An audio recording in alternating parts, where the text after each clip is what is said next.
Salut tout le monde, c'est Elodie. Bienvenue sur ma chaîne dédiée à l'économie domestique et à la propreté de la maison. On passe tout de suite au sujet.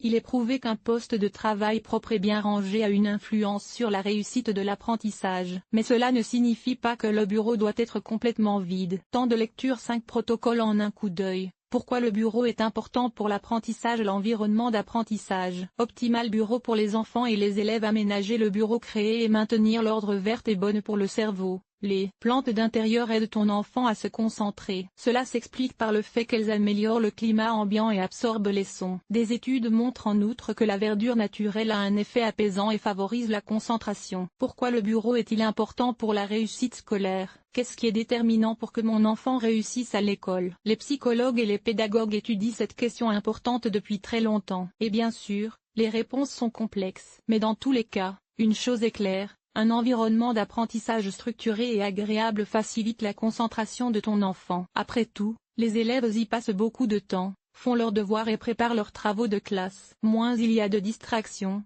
mieux se passe l'apprentissage. Un bureau bien rangé est donc un facteur de bonne note. Si tu y mets de l'ordre avec ton enfant, il aura l'esprit libre pour faire ses devoirs. L'environnement d'apprentissage, chambre d'enfant ou salon? On se pose souvent la question. Où mettre le bureau? Le plus important est que ton enfant puisse travailler à son bureau sans être dérangé. C'est surtout pour les enfants plus jeunes, par exemple en première classe, qu'une séparation conséquente entre le jeu et l'apprentissage est utile. Dans ce cas, un coin tranquille dans le salon est un bon endroit. De là, ton enfant peut facilement te demander de l'aide. Et tu peux garder un œil sur ton enfant quand tu es toi-même occupé. Dès que ton enfant grandit et que tu constates qu'il apprend bien et qu'il se concentre, le bureau peut être déplacé dans la chambre d'enfant. Tu montres ainsi à ton enfant que tu le crois capable de faire ce pas vers l'autonomie. Mais quel que soit l'endroit où tu aménages le poste de travail de ton enfant, veille à ce que l'espace ne soit utilisé que pour travailler et non pour jouer. Internet et les ordinateurs comme outils de travail font désormais partie du quotidien des élèves. De nombreuses tâches ne peuvent même plus être effectuées sans eux. Mais la plupart du temps, le bureau devrait être une zone sans Internet,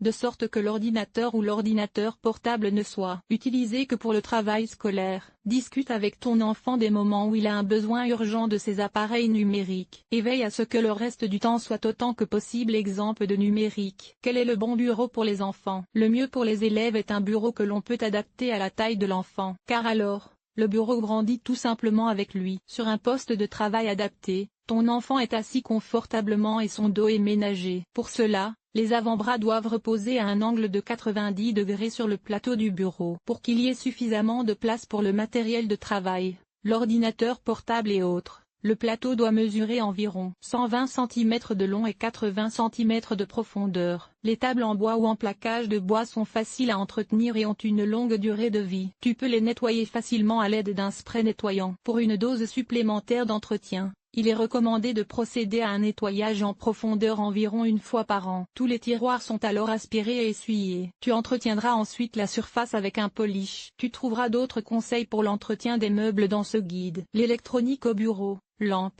ordinateur portable, tablette. L'électronique est également devenue indispensable pour étudier. Veille à ce que la lampe de bureau éclaire toute la zone sans éblouir. Pour les droitiers, il est préférable de placer la lampe à gauche, pour les gauchers à droite. Ainsi, la main ne fait pas d'ombre sur le papier lorsqu'elle écrit. L'écran ou l'ordinateur portable doivent être placés à une hauteur telle que le bord supérieur ne dépasse pas la hauteur des yeux de ton enfant. Une distance d'environ 50 cm est considérée comme idéale. Tu trouveras les meilleurs conseils pour garder ton ordinateur portable, ton clavier et d'autres appareils électroniques propres et efficaces dans notre article Comment rendre ton PC et ton ordinateur portable impeccable. Accessoires pour l'organisation du bureau. Un bureau ergonomique et propre pour les élèves n'a que la moitié de sa valeur s'il est noyé sous le chaos. Mais il n'est pas non plus nécessaire qu'il soit aménagé de manière totalement minimaliste. Ici, comme dans le reste de la chambre d'enfant, chaque chose a besoin de sa place. Avec ses accessoires, le bureau sera à la fois ordonné et confortable.